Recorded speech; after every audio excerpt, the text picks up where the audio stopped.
I'm live. I'm running late. I ate a banana. Copy. Scarborough Fair and Bach Minuet.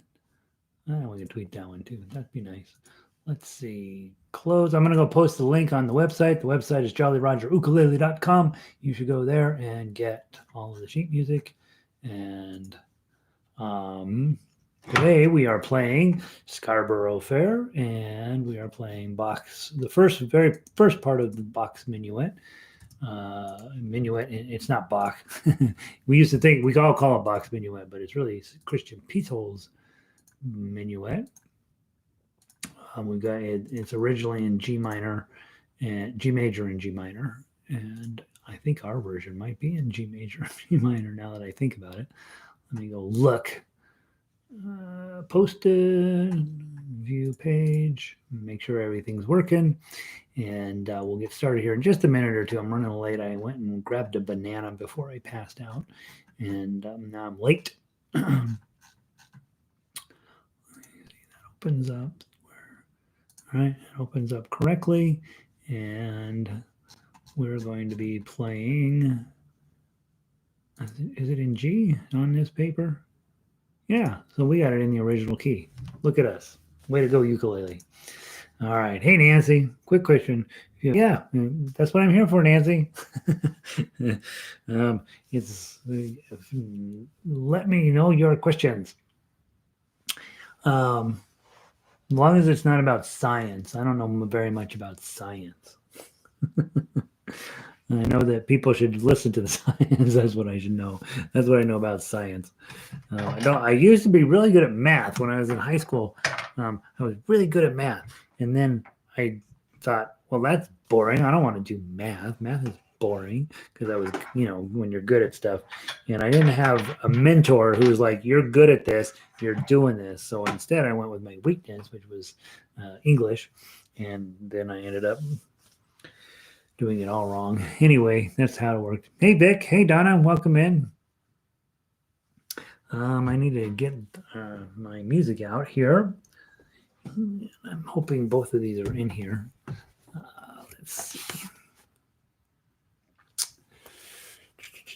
Power off, power on. Let's see. Nancy says, sometimes I miss a fret. Sometimes the finger's not close enough. Yeah.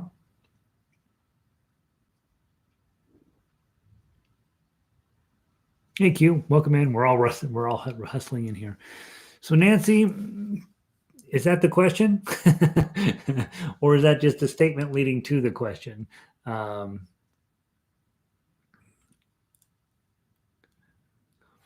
we could talk about. I think probably where you're headed is, hey, how do I get better sound from getting in from my proper fretting? Okay, yeah, I think that's what I thought. That's where I figured you were headed. Let me make sure I have everything downloaded, and when we get everybody in, let's talk about it because this is a perfect time to be talking about that exact thing. So let me make sure I have both of the things that we need to talk through. They updated my gadget, and some things got moved around, and I think I still have everything loaded in here, but I worry. So let me get my stuff loaded up, and then let's talk about that very thing because I do think it's important. We're doing Minuet, D, E, G, H, L, L, M. All right, Minuet Suite Solo complete. All right, that's the one we're going to be working from. And then I also need to pull up Scarborough Fair. Scarborough Fair. Okay. All right, so guys, those of you logging in, we're starting a tiny bit late, and we're going to start with Scarborough Fair. Happy Monday, Evelyn. Let's see, 68 degrees. There's a drought, smoky. I hate that. And minor earthquake yesterday. You have earthquakes there, Evelyn? Eek. I didn't know that. Quake is sounding more and more dicey every minute. Well, I'm glad. I don't like that earthquake business. We live in the middle of the Rocky Mountain area, and there are no earthquakes here, no tornadoes, and no earthquakes. There was a tornado years and years ago that went through Denver, but now it's about 12. So that a good 40-year run with no tornadoes through the city. One time there was one trying to form above my old neighborhood, and I went outside and looked at it. You could see those clouds twisting around. So I'm glad you're okay, Evelyn. Let's see. Melissa says, howdy, welcome in. Linda is in. Good morning, Linda. Okay, so Nancy came in earlier. She already posted. She says, "Hey, I got some questions. So sometimes I'm having a hard time getting clean sound out of this. I get the frets. The frets don't sound good. So let's talk about ideal situation, and then let's talk about reality. Okay, so ideally, when you're getting ready to fret, in there, let's say we're going to fret first string, first fret. You want to stay away from the metal bar. If you're on top of the metal bar, you're going to get a dull sound. It's not going to be great. And if you're way in the back, you can get buzzing. Okay, so ideally, right in the middle of the fret. If you've got a tenor ukulele, you have a little bit more room. You want to be toward the front of the fret. Okay, so if I grab my middle finger and I'm got to fret this one, I don't want to be way back here. I don't want to be on top of the bar. I want to be right dead square in the center or slightly forward, a little bit closer to the front edge of the fret. And you're going to get the cleanest tone out of that way. So that's the theory, right? So if I take, let me grab a baritone here so you can see a little more clearly what I'm talking about. So when you have wider frets, let me grab my ring finger and I'm here. If this is the finger string I got to fret, I don't want to be on top of the fret, okay? And I don't want to be way back in the back of the fret, but ideally I'm right here. Now, on ukulele, most of the time, if you're in the middle of the fret, you're fine. The other reason, so you don't want to get the dull sound. You don't want to get the buzzing sound. The other way you can get kind of bad sound is if you're just not squishing hard enough, okay? And I don't want you to be turning your left arm into, Don the Brock Johnson arms, right? We don't want super strong arms, but you do occasionally have to squeeze a little bit harder than you think you should have to, especially when you're first starting playing ukulele. You're going to have to squeeze tighter than you think you need to. You haven't built the proper hand muscles yet, and so it feels like you're squeezing kind of hard because you are, but as your muscles develop, you'll be squeezing less and less tight. Squeezing hard is not ideal, but in the beginning it's going to feel like, hey, I got to squeeze really hard. So try to get at least in the middle and maybe a little bit toward the front edge of the fret. That's going to give you the prettiest tone. So good morning, Linda, in from Maui, 85 and perfect. It will do us no good for Linda to give us weather reports from Hawaii because it's 85 degrees and perfect every single day. Why anybody lives anywhere besides Maui is beyond me. That was singularly the most incredibly beautiful place I've ever been. Most interesting. We drove the road to Hana and back around the other side. Every single second of that was miraculous. So, first of all, let's agree that if we ever meet Linda, we're going to fight her because she's living in Maui. And second of all, let's agree that she's lucky. All right. So now that's the ideal place to do your fretting. The reality is that you're going to get it close and you're going to be moving on most of the time. In other words, if I got all the time in the world, I'm going to get my fretting perfectly. But a lot of times I'm grabbing this and then I got to grab something else and I got to grab this and I got to grab this and I got to grab this. So be tolerant with yourself as you are working on your fretting. Be really in love with yourself and say, you know what? I'm in the process of learning. Sometimes I'm going to hit that sound. I'm going to let that be that sound and I'm going to move on to the next sound. And I'm not going to get overly upset about the fact that when I play a B flat, it sounds like that. I'm not going to lose my life over that. What I am going to do is know that Gary says somewhere down the road, this turns into that. It's not today, maybe not next week, maybe not next month, but there comes a day when you finally have the correct hand strength to get it out. And until then, that's the sound you make, and you don't really try not to worry about it. I don't know if there's any way I can show you this, but that bump right here is a muscle. And that muscle came from years and years and years of squishing bar chords on ukulele. That's where it came from. Okay. And when I started playing and I had a B flat, it sounded like that. And I lost my mind. Oh, I'm the worst. It's never blah.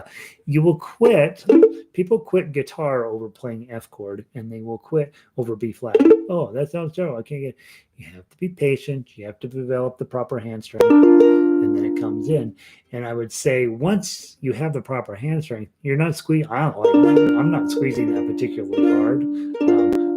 Because I have enough hand strength where it doesn't feel like I'm squeezing. I'm probably squeezing it just exactly as hard as you are, but for when you're newer, it feels like you're strangling the neck of the ukulele. So patience, grasshopper, and let us work on building the strength. The key here is if you have good posture and your thumb is correctly positioned, you will build that hand strength. If your thumb is way up here or sideways, like I see some people play like this, or like little kids, they'll play with their thumb down here, you don't build the proper hand strength, and you will never ever get that to come through correctly. So also, is it correct to watch my hands then I miss on the ukulele? So I try as much as possible to have correct fingering and great placement and all of that stuff. I try. Okay. But if you see me do something weird, it's probable that I have just shortcutted it, or I have done something. I tell you guys all the time, this is how I want you to do B flat. Okay. And then when you watch me play, a lot of times I'm using the partial bar. It's if I teach you good habits, if I teach you the correct ways in the beginning, and then later down the road in a particular moment in a song, you need to make some adjustments, then you're fine, right? But I want you to know the correct ways of doing stuff. I generally speaking, for the most part, play pretty correctly most of the time.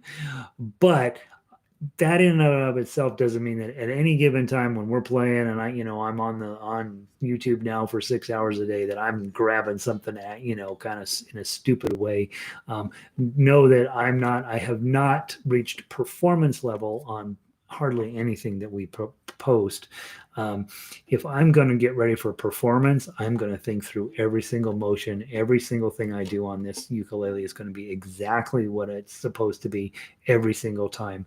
But on a day-to-day basis, when we're practicing and teaching, and you guys, you might need to look at my hand to remember, oh, here's how you make a D chord. Here's how you make a G chord. You might need to look at that for a minute, but really you're focused in on the sheet music and your own hands. And so my hands are just here just as hopefully assistants. But I will tell you, it is normal for me if I get myself in a pickle, I will definitely do poor fingering during a lesson, not meaning to. If the lesson is on fingering, I won't. Okay. Or if it's a song that I've been playing for years and years and I know exactly how I want to do it, then I won't make mistakes. But a lot of times, like Scarborough Fair isn't a song that I play every single day. So I'm going to get pretty close. But there may be places where I do something goofy. And if I'm doing something goofy and you're looking at either the recording or reality and you're saying, hey, Gary, you're doing this. Is that right? And I'll say, am I doing that? No, that's, so take my fingering as probably 90% correct, but not necessarily always. So I think that should be somewhat helpful. I hope. Nancy, watching my hands.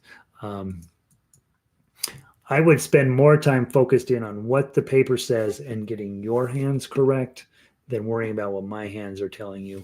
The only time you really need my hands is if you just straight up don't understand. If you go to measure 11 on Scarborough Fair and you look at the tough uke, it says 7, 5, 6, 8, and there's a part of your head that shuts down because it's like, I don't even know how to think about that, right? And that's where I come in. There's a bar on 5, 6, 7, pinky on 8. That's what we're going to play. Right. Well, when I show it to you, it's like, oh yeah, okay, I see what he's doing. Bar on 5, F shape in front, pinky on that. All that is 2, 0, 1, 3, which we've done since Yankee Doodle, right? And we're just moving that up to the 5th fret. that's what you're going to play there. But when you see that, you're like, I don't know what to do. And so hopefully at that point you can look up and say, oh, that's what he's up to. Okay. And usually I try to talk through all of these weird situations anyway. So Melissa says, I changed my thumb position since this class and my arthritis doesn't hurt like it used to. Here's why I teach position. Okay. And sounds funny. When I first started ukulele, I didn't talk about position hardly at all. I did tell people to put their thumb in the correct position, but I didn't talk. And I told them to hold it like they love it, but I never really sort of pushed it very hard. Since that time, what I have discovered is when you study classical guitar, about 80% of classical guitar is proper positioning, and it's about how you hold the instrument. It's about how you hold your hand. It's about how you attack a chord. It's about, all right, here's this weird shape I got to get into, and here's this next weird shape, and here's this other weird shape. And so it's always about position, and it's always about thinking through carefully what you want your body to do, and then the music pops out. Okay. And so over time, and the biggest thing on that instrument is that instrument's daggone hard to hold on to. And so you've really got to stay focused in on correct positional playing and correct posture and all that.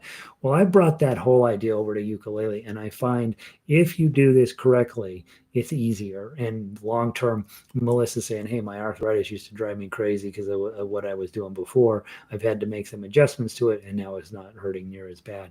I think, okay, no science behind this, but it's my feeling, this is probably, if done correctly, this particular style of play should make your arthritis in your hands, if you have it, or should make generally the stiffness and this, lack of flexibility, I don't know what else to call it, in our hands a little better. It should, when I get to this is super complicated. Kind of hurts to make this, right? But the fact is, my hand can do that, right? What's the chances of you having your hand like this in real life and squishing like heck? You're just never going to do that. And what happens over time as we age is that our hands, basically, it just wants to be like this all the time, right? And all the fingers right next to each other, sort of in this, I'm going to eat a hamburger shape. And we don't ever do anything really detailed with our hands. And I think, honestly, you see a lot of, let's use the word grandmas knitting sweaters or whatever, stereotypically. Part of that is just to keep their hands flexible and keep their muscles strong in their hands, because as we age, it's normal, and the bones start fighting back on us, and our system fights back on. The stronger you are, the better off you are, and this activity is going to help strengthen your hands and make you have some nice sounds, hopefully. So Melissa started off down here, as almost all ukulele players do. They start off here, thumb here, and it's not good. It's wrong. So I know more and more ukulele teachers are figuring out that they have to talk about this, and we just need them all to be talking about this, and it would make people's curvy path into musicianship a little straighter by getting things correct. Okay, hopefully, Nancy, I got at least hit a couple of notes. I hit a couple of notes that answered your question. And obviously, Nancy, if I'm not getting to the core of the matter, ask me some more questions. The other thing I'm hoping you're hearing is patience, right? If you've got good posture and you still have crummy sound, it's just because you need a little bit longer. Okay, good posture followed by just some practice and some time. Your hands are going to get stronger. Your ability to hold the instrument correctly is going to get better. And pretty soon, the next thing that follows, when your positioning and when your posture is solid, the music gets better. Okay, so, all right, let's run through this piece of music really quickly. I want to talk about the melody first. I've decided I always start with chords, and I start with chords because they're on top, but it doesn't make sense from the way we play. I want to start with the melody. That will help you understand how the music is going to go, and then we can go back through and talk chords. So let's grab the melody. And no matter whether you're brand new or been around a while, this is a pretty challenging melody because it's going to go all the way down to 10, and you're going to have to make smart decisions about where your pinky is, where the rest of your hand is positioned. I will tell you, you're probably going to want to be in 5th position and then reach your pinky up to 10 when we get there. Okay, probably. All right, so from the top, 1, 2, 3. 3, 3, 5, 5, 5, 0, 1, 0, 3, 2, 3, rest. 5, 8, 10, 8, 5, 7, 3, 5, 2, 3, 1, 2.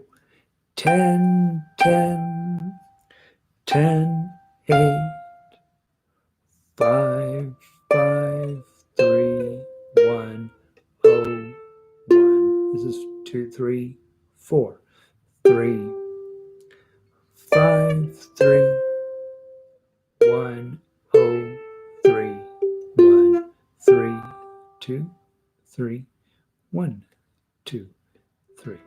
Okay, and then we would repeat the song. Second time you come through, you skip 17 and 18, and you play 19 to the end. I should have mentioned prior to us starting, there is a meter change right in the middle of the song. In measure 13, there's 4 beats in measure 13 only. Okay, all the other measures have 3 beats in them. That extra beat in measure 13 is an homage to Simon and Garfunkel. They added an extra beat in that measure as well. The original, this is such an old song, there's no way there would have originally been 4 beats in there.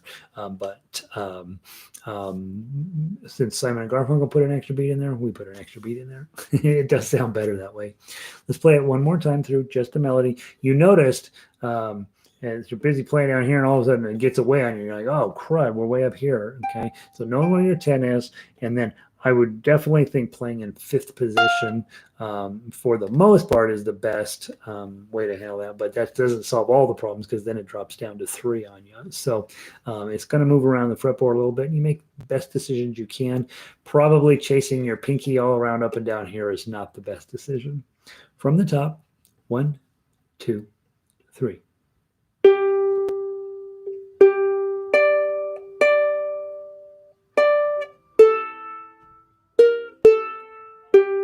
2, 3, rest.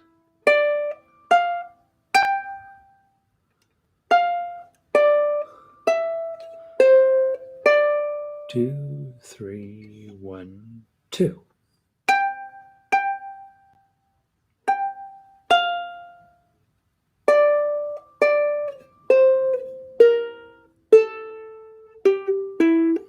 Sorry, 3, 4.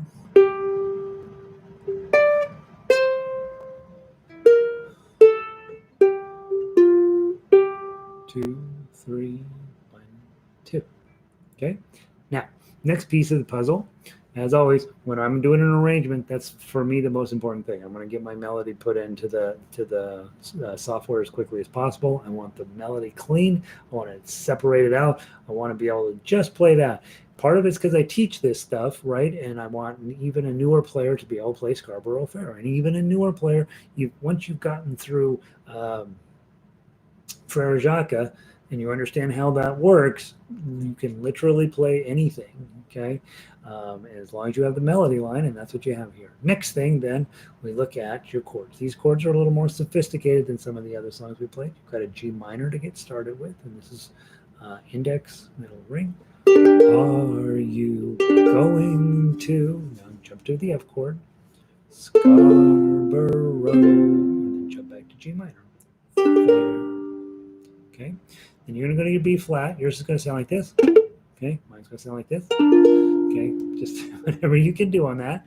Parsley, and then back to your G minor. Sage, rose, C chord, Mary, and back to G chord, G minor. Kind, 2, 3, 2. Remember me to one who lives. F chord, there. G minor. She once was a true love of mine. Okay.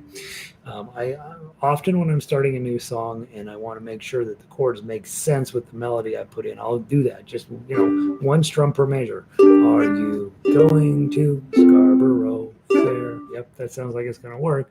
And so I go with that. So then the other way to play, of course, remember to always be practicing your claw in your right hand and giving yourself the 3 beats per measure. So I want to sing through it one time, and I want you to use your claw. Remember, beat measure 13 has 4 beats. 1, 2, 3. Are you going to Scarborough Fair? 2, 3. Parsley, sage, rosemary, and thyme. 2, 3. 1, 2. Remember me to one who lives there. 3, 4. She once was a true love of mine. 2, 3. 1, 2, 3. And then we go back and repeat the whole song. Or if we're playing through the last time, it's mine, 2, 3, 1, 2, 3. Okay, and then wrapping it up with a nice G minor at the end. That's if you're singing and strumming. When we first buy our ukulele, we play like this with everything, and you could probably get away with that.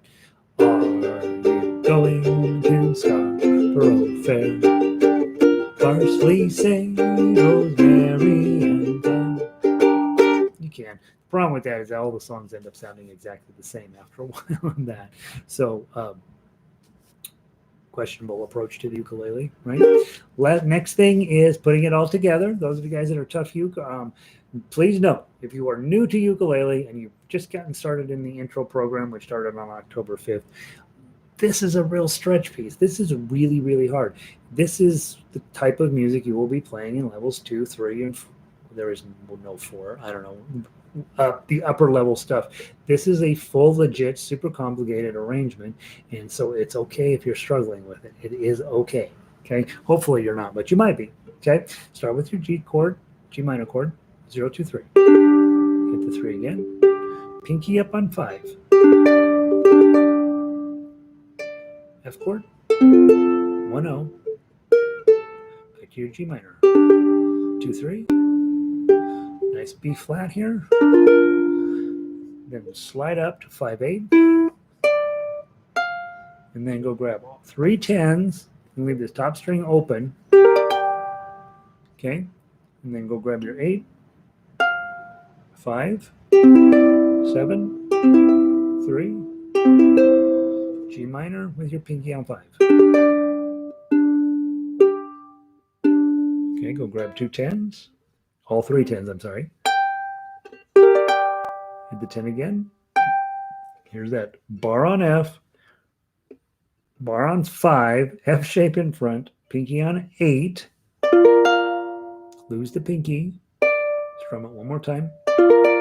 Your paper says 3, 1. Mine says 8, 6 on the second string. Might be easier to do 8 and 6 on the second string because then you don't have to move your chord. Okay, and then now you have to move your chord to 13, F chord. Okay, G minor, pinky on 5, F chord with your 3, hit the 1, F chord again, 3, G minor, G minor. To the top, this is the second time through, nice and slow. I'm going to switch to a claw, go.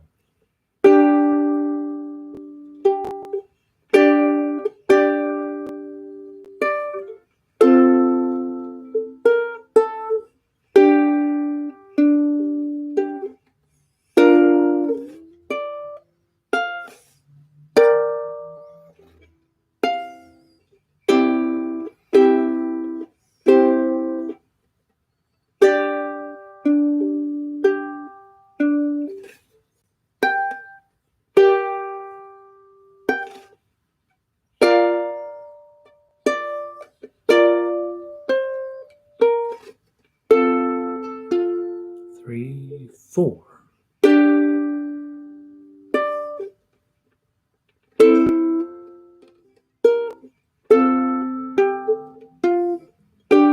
Second ending.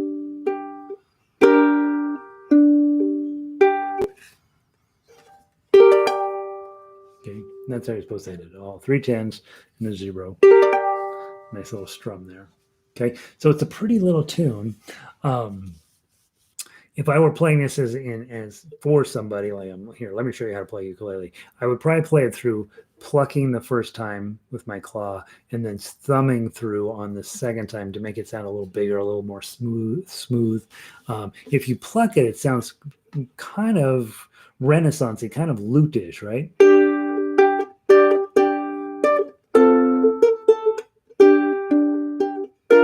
Sounds kind of like a lute a little bit. If you use your thumb, it sounds much more ukulele-ish.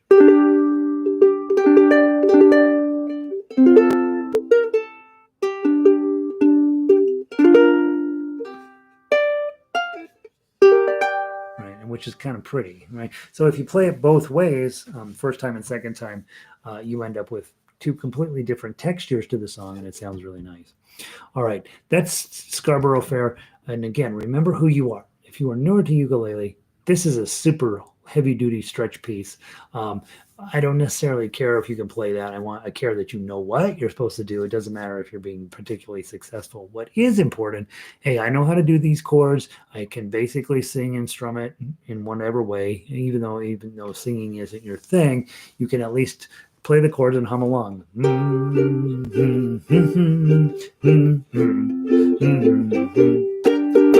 Right, and so you're playing through using the chords and your voice. And then the other thing that's important is that you should probably at this point feel very comfortable with. Okay.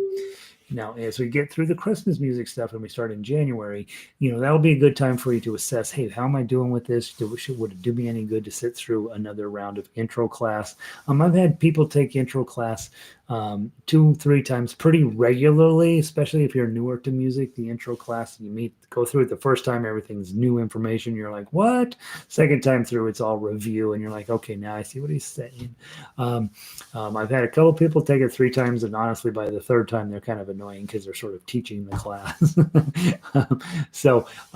And then the big takeaway here is you always play what you can. Okay, so if playing melody is going well for you, do that, but then also press yourself a little bit to play chords. And if playing chords and melody are going well, then obviously you press yourself to play tough uke. I want everybody to be able to play tough uke well. That's what I want. And I know that the way you get to there is to get where you can play melody well and get to where you're comfortable putting your chords on. And those 2 things come together as tough uke. All right, so that's Scarborough Fair, and that's the wrap up of the intro to ukulele program. That's the last song in the intro ukulele program. Normally we would then just start over again, but we're going to go into Christmas music. And for you guys, we're going to be digging into, which we haven't done in a while, is the other song on here, the book 2 song, the Minuet in G. So you got yours is called Minuet Solo Complete. So if you'll grab that one, let's talk about that. Now, your first thought on this is it's 4 pages long. That's too long. Okay. Here's what this means. When you get to your first, it's 5 pages long. Jeez Louise, what the heck was I doing to those poor guys? 5 pages long. Here's what you're going to be doing we're going to do this for the next 4 days. The good news is page 5 is basically the same as page 1. And we're going to go through page by page by page. So I want to talk through the first page today, and I don't want you to go beyond that, right? As you're sitting here working on this, I want you to know page 1 is it. If I'm a piano teacher, I'm going to teach this song to every single kid that comes through. Dum da da da da dum dum dum dum da da da da dum dum dum dum da da da da dum da da da da dum da da da da dum dum dum. So I'm going to teach that to everybody, but I might not teach them page 2 until they've been playing for a year, and I might not teach them pages 3 and 4 till they've been playing a couple years. So this is a piece of music that's designed to be taken time to get through, and it is beautiful. The pages 3 and 4 are frankly miraculous. They're really beautiful pieces of music, but you need to be patient with yourself. We're working in 16 measures here, and that's it. Okay, so first of all, let's double check your chords. You got a G chord. Bum ba da da da bum bum bum to the C chord. Bum ba da da da back to G. Bum bum bum. Fancy D7. Bum ba da da da. G chord, bum ba da da da, G7, bum ba da da da, bum ba dum, bum. Okay, then you go into major 9, bum ba da da da, bum bum bum bum ba da da da, bum bum bum ba da da da, bum ba da da da. Other D7, bum ba da da da, bum bum bum. So that's what we're going to be working on. The chords in and of themselves, you've run into most of those at this point. You've run into all of those at this point, and so hopefully those are being smooth. Let's go grab the melody. Notice again, your 5s and 10s, you're all over the fretboard. That's what happens as you get into more advanced music, is you are definitely going to be moving around the fretboard a whole lot more. It's why when I have, for 20 years, well, not quite, but ever since YouTube was invented and I've been watching ukulele players, 95% of them only need 3 frets, right? They're never going down here. Well, these are here for a reason, and instrumentalists, we use these like crazy. If you're just singing and playing your basic chords, you really need 3 frets, and they could just take the frets off the rest of your instrument. But as you become a more proficient player, you absolutely are going to be all over this fretboard, and that's why, we end up with different chord shapes. You would love for this to be your only C chord, but there are lots of C chords on here, and you're going to be using them all. Okay, let's give this a try from just the melody side. Start with your pinky on 5. 1, 2, 3. 5, 3, 0, 2, 3, 5, 3, 3. Play it up. 7, 3, 5, 7, 9, 10. 3, 3, 3, 5, 3, 2, 0, 2, 3, 2, 0, 3, 2, 3, 0, 2, 3, 2, 0, 5, 3, 2, 5, 3, 0, 2, 3, 5. 3, 3, 7, 3, 5, 7, 9, 10. 3, 3, 3, 5, 3, 2, 0, 2, 3, 3, 2, 0, 3, 0, 2, 0, 3, 2, 3, 5, 3.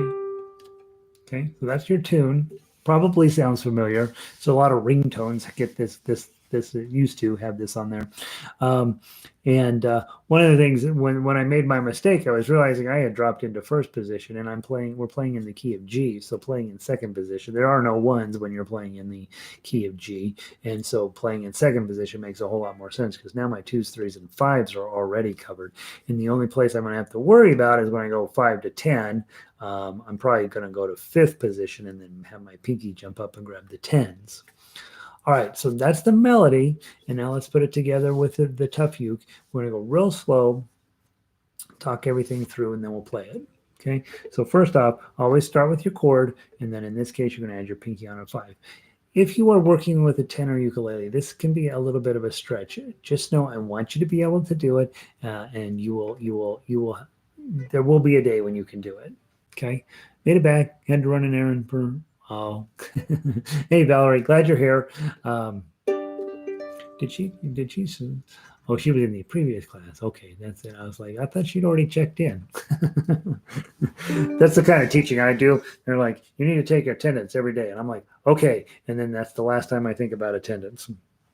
When I was a high school teacher, I would get in trouble all the time because you're supposed, back in those days, you put out whoever was absent, you put it on a little piece of paper and stick it on this clip on the door. And then there was a student aide who came by and took the clips down. And then I don't know what happened after that. So-and-so's absent. These days, it's all on the computer, right? And so if your kid's absent, they're in trouble within 10 minutes of not showing up to class. I am under the opposite notion that most kids are pretty expendable. All right, here we go. From the top. Don't listen to me. That's rude. From the top, G chord with your pinky, play that. Then 3-0-2-3. then your G chord with your pinky again, couple threes, 0007, 3579. And then when you get to this 10, drop a bar on 7. And then in the ukulele melody line, we use 3s on the second string, but you can also use 7s on the third string, and then you don't have to move anything here. Okay, zip down, bar on 2, middle finger on 3, pinky 3-2-0. Back to a G chord and measure 6, 3-2-0-3. Then a nice D chord here. Slide up to get the 3. G chord. 5-3-2. Back to your G chord with your pinky. 2 3s. Then, oops, did I do that right? G chord. 3-0-2-3. F, G chord with your pinky. And 2 3s. Maybe I did that right. I don't know. 7, 3-5-7-9. Pinky on 10, bar on 7. Okay, go now to 13. Bar on 2, middle finger on 3. 3-2-0, 5-3-2-0. G chord. 3-2-0-3. Measure 15. 2-0-3-2. And then a nice G chord. Pinky on 5. That's what we're doing there, okay? Bum, ba-da-da-da, bum, bum, bum. Okay, Q says, absolutely beautiful piece by Petzold. In major 3, can you come again how you play the C chord?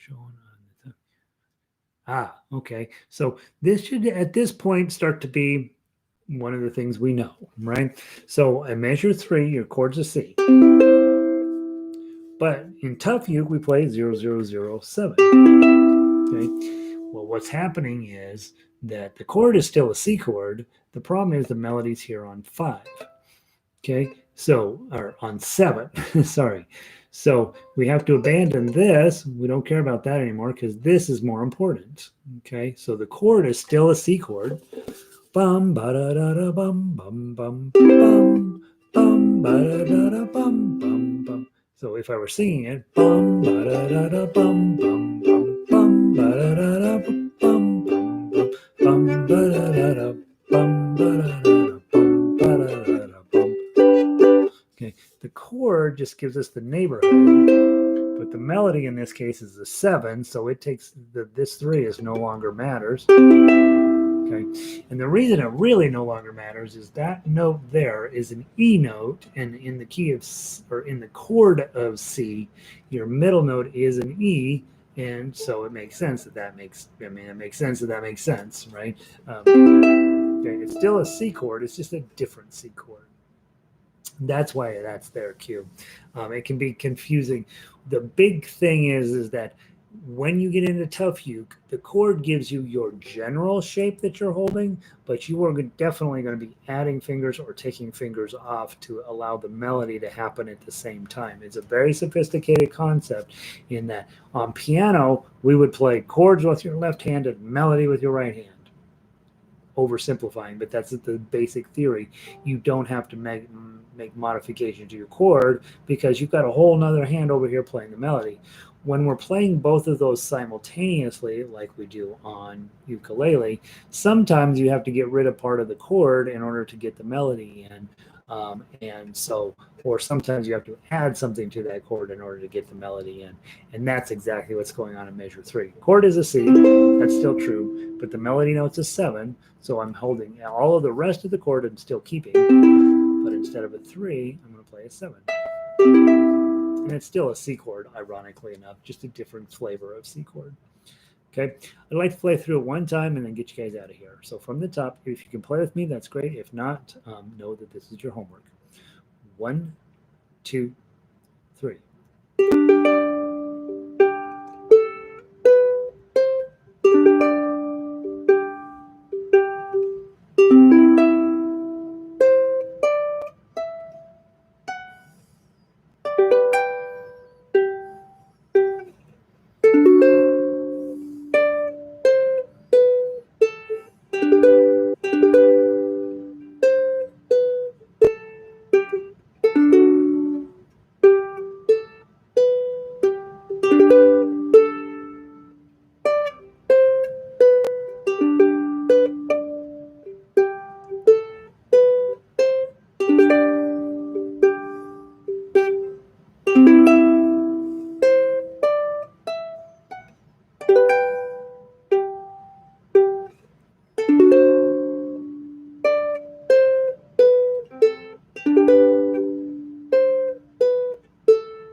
That's your entire job this today. Work on this. Work on this. Okay. We're trying to get you a designer piece. This is a piece that if I were a professional musician and I were trying to impress somebody, this is the exact piece I'd probably use, right? Bum ba da da bum bum bum bum ba da da da dum chugga chugga chugga bum ba da da da dum. Right, and I would put in all sorts of fancy stuff in there to make it even fancier than it is. But at the end of the day, pretty playable piece. You're playing legit classical music, high level classical music, and this part of the song is not necessarily as high level as some of the what we'll get to over the next week. But don't rush ahead. Don't feel like you got to play all 5 pages, right? Play this one page well. Play it at your high level, and then we'll add in the rest of the pages as the week goes along.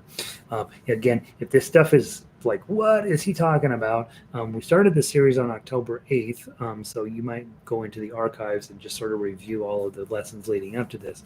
But basically, every single thing that we just played, we have played somewhere else in the series, and you get a chance to see how you're doing. Okay, this is book 2 stuff, definitely harder than the beginning stuff, but it's definitely playable.